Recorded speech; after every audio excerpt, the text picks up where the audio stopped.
Title है वो है ए पॉलिटिकल और not.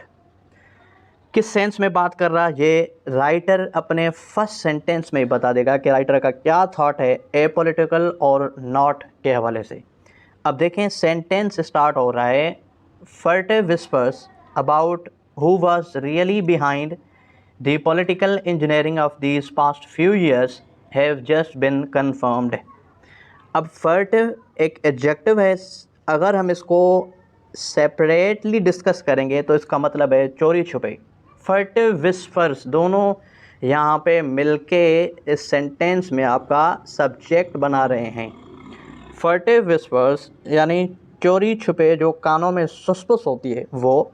About what? About is a preposition, यानी अबाउट के बाद इन्होंने WH वर्ड यूज़ किया हुआ है। WH यानी ये वो क्लास होते हैं या वो फ्रेजेस होते हैं जो कि स्पेशली मॉडिफायर्स होते हैं, या इनको हम एज एडिशनल फ्रेजेस या एडिशनल क्लासेस के तौर पर भी इस्तेमाल करते हैं।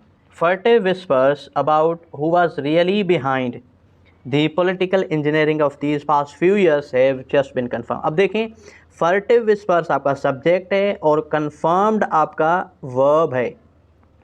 सब्जेक्ट और वर्ब इन दोनों के दरमियान में एक क्लास यूज़ की गई है जो हु से स्टार्ट हो रही है। इसको हम राइटिंग में एडिशनल क्लास या फिर हम इसको as a segment of additional knowledge भी कह सकते हैं। किसके बारे में है नॉलेज है आपके सब्जेक्ट के बारे में। It is very important that your subject must be carrying the additional information in order to make readers understand what kind of the subject you are using. Furtive whispers किसके बारे में, किस चीज़ के बारे में, वो यहाँ पे इन्होंने क्लियर मेंशन कर लिया कि जो पॉलिटिकल इंजीनियरिंग पिछले सालों में यूज़ हो रही थी वो कंफर्म हो गई। सेंटेंस आपका सिंपल है क्योंकि इसमें सब्जेक्ट एक है और वर्ब एक है और कोई एक्स्ट्रा क्लास नहीं है। ठीक है, देखते हैं एक और सेंटेंस नीचे। अब one of the reasons given by former prime minister Imran Khan for why he wanted to retain lieutenant general Faiz Hameed as DGI has inadvertently brought to light one of the traditional roles played by the security establishment in the management of domestic politics. अब देखें one of the, जब भी आप इसको one of the को use करें तो याद रखें कि वन ऑफ दी के बाद जो नाउन यूज़ होगा वो प्लूरल फॉर्म में होगा। अगर मैं किताबों में से किसी एक किताब का जिक्र कर रहा हूँ तो मैं लिखूँगा कि one of the books. One of the books is a singular expression, but इसमें जो आपका नाउन यूज़ होगा वो प्लूरल होगा। जैसे नीचे भी इन्होंने यूज़ किया हुआ है one of the traditional roles. Roles यहाँ पे नाउन है, रोल, तो इसको इन्होंने भी प्लूरलाइज कर लिया हुआ है। अब देखिए one of the reasons given by former prime minister Imran Khan, ये आपका पैसिव नहीं है, this is a phrase writing for why he wanted आपका वर्ब है, मेन वर्ब है, टू रिटेन। अब देखें दो वर्ब्स हैं एक जगह पे। सेंटेंस की फार्मूला बिल्कुल यही होगी, जब भी आपके पास दो सब्जेक्ट्स होंगे, दो तीन वर्ब्स होंगे, दो तीन ऑब्जेक्ट्स होंगे, तो वो अपनी अपनी जगह पे एक दूसरे को शिफ्ट करते रहेंगे आगे पीछे, लेकिन ये अपनी ही जगह पे इस्तेमाल होंगे। ये आपका वांटेड यहाँ पे मेन वर्ब है, या आप इसको कह सकते हैं कि ये आपका पास्ट पार्टिसिपल है, और टू रिटेन आपका इन्फिनेटिव कहलाएगा क्योंकि this verb has been associated with to. Faiz Hamid ये आपका प्रॉपर नाउन है, DGI इज़ ए फार्मूला, और आप कह सकते हैं कि ये किसी ओहदे का नाम है तो इसको भी आप कैपिटल लेटर्स में मेंशन कर दें। इनएडवर्टेंटली का मतलब है कि ना जाने अनजाने में, ठीक है, ना जाने अनजाने में। ब्राट टू लाइट, ब्राट आपका अगेन पास्ट पार्टिसिपल है, टू लाइट टू है तो यानी लाइट यहाँ पे एज अ वर्ब यूज़ की गई है। लाइट आपका नाउन भी हो सकता है, लेकिन लाइट जब टू लाइट हो जाए तो समझें कि वो आपका वर्ब है।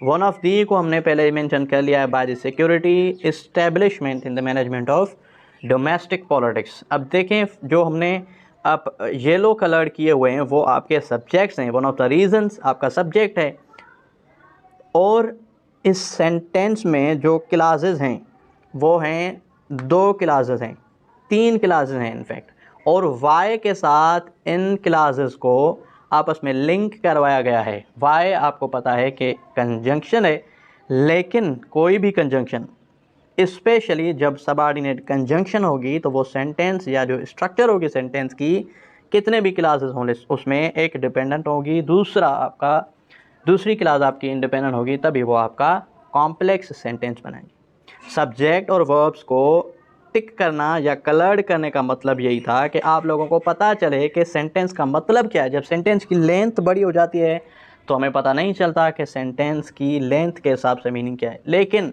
सेंटेंस कितना भी बड़ा हो, सिंपली आपने क्या करना है कि आपने उस सेंटेंस में सब्जेक्ट और वर्ब ढूंढने हैं, क्योंकि सब्जेक्ट और वर्ब आपस में मिलकर एक रिलेशन बनाते हैं, यानी काम करने वाला दूसरा काम, उन दोनों का आपको पता चल जाए तो सेंटेंस कितना भी बड़ा हो, मैं आपको लिख के देता हूं कि आप सेंटेंस समझ जाएंगे।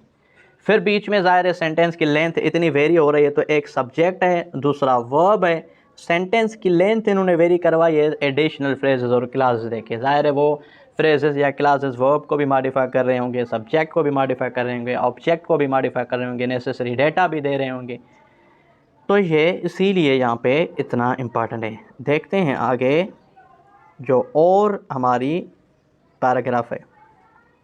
अब आप देख लें, ये जो पैराग्राफ हम शुरू कर रहे हैं वो एक कंप्लीट पैराग्राफ है। ऊपर पहले सेंटेंसेस थी हमारी छोटी छोटी, अब ये हमारा टिपिकल एडिटोरियल का एक पैराग्राफ है जिसको हम एनालाइज करेंगे।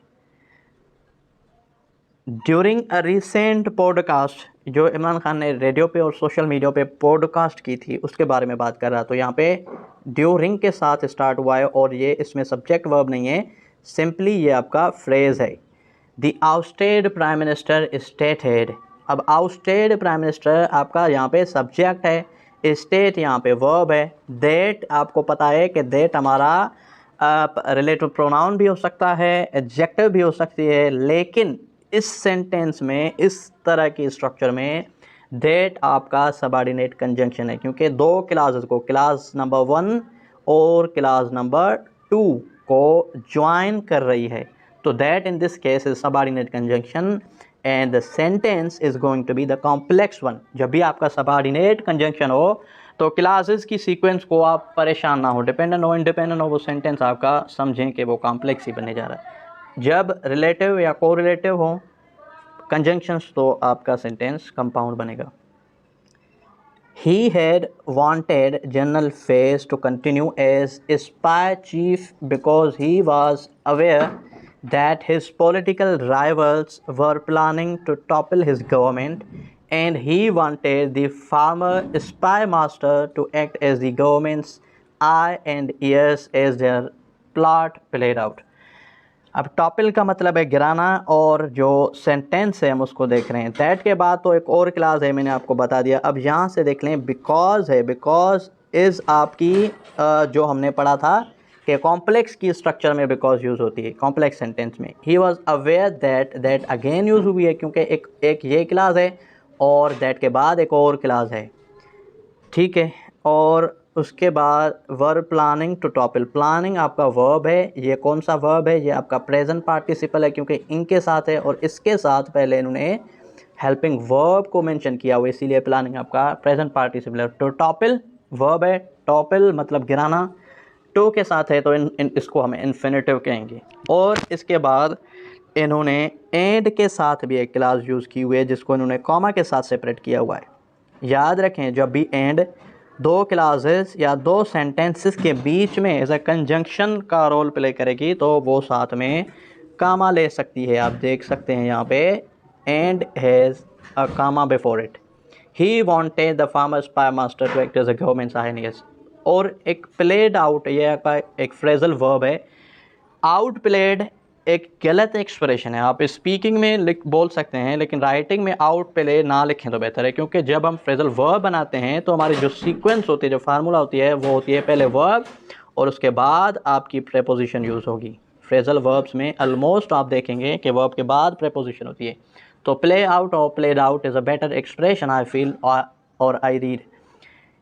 सेंटेंस ये आपका कॉम्प्लेक्स है। The candid admission exposed Mr. Khan's inability to navigate the complexities of natural politics independently, while also shedding light on the mechanics of partnership under which the last administration, often derisively described as hybrid regime, had been functioning. Ab sentence again, the length of the sentence is carrying away its meaning, sense, thought or whatever you can call. क्योंकि sentence की length पड़ी रही है तो आपको sentence में जितने भी क्लासेस हैं उन क्लासेस में जो सब्जेक्ट्स और वर्ब्स हैं वो आपको पता होनी चाहिए। कैंडिड एडमिशन ये आपका सब्जेक्ट है, एक्सपोज आपका वर्ब है, टू नेविगेट आपका वर्ब है, शेडिंग वर्ब है, फंक्शनिंग वर्ब है, डिस्क्राइब वर्ब है।